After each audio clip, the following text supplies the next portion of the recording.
Toto je 66 dom, čo rastie v tichu, v kľude. Hore budú 2 izby kúpeľňa a terasa, čo dvihne pýchu všade.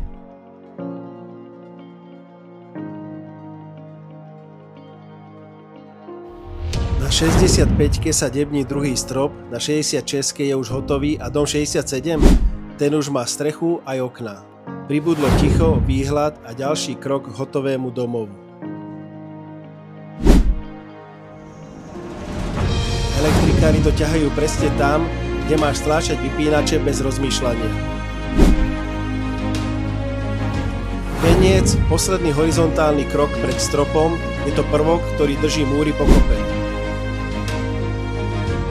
Domy, ktoré majú strop, základy aj budúcnosť.